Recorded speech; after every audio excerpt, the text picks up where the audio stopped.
What's up, Mystery Wild fans? Welcome back to Unsolved in Upstate. Today we're going to be covering the unsolved murder of Robert Darling Jr., which took place in 1984 in the town of Benson, New York. Let's get right into this.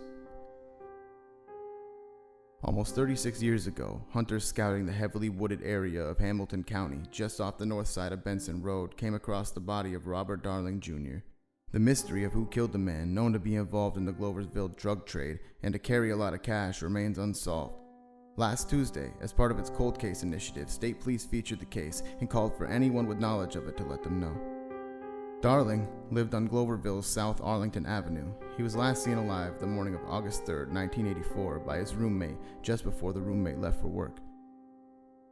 His body was discovered off a sparsely populated road between Route 30, just north of Northville, in the community of Caroga in Fulton County the following October 10th. An autopsy determined that Darling was victim of homicide, troopers said. They learned of his involvement with the drug trade during the course of the investigation into his death. "It was the first funeral I ever attended," said Suzanne Darling, Robert's sister, a native of Fulton County community of Gloversville. She recalled Monday. "Not knowing what happened has been very hard on the whole family. Her brother," she said, "was just 21 years old at the time of his murder. She readily admitted he had fallen in with a bad crowd, and as young people sometimes do, had made some terrible decisions, among them getting involved with the illegal drugs. She said she suspects that his involvement in the drug trade could explain why he was shot execution style in a remote spot in Benson, Hamilton County, and why no one has stepped forward to this day to give police information that could help solve the case."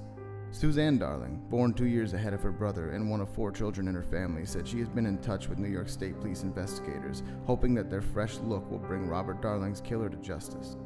"There is no statute of limitation for murder, and we continue to work on it," State Police investigator Daryl Bazan said.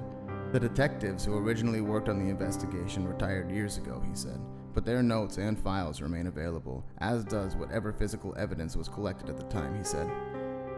The State Police Troop G Major Crimes Unit and the Bureau of Criminal Investigation in Fonda said they have made a concentrated effort to solve the slaying and continue to ask for the public's assistance. Those who may have any information are asked to call 518-661-5012.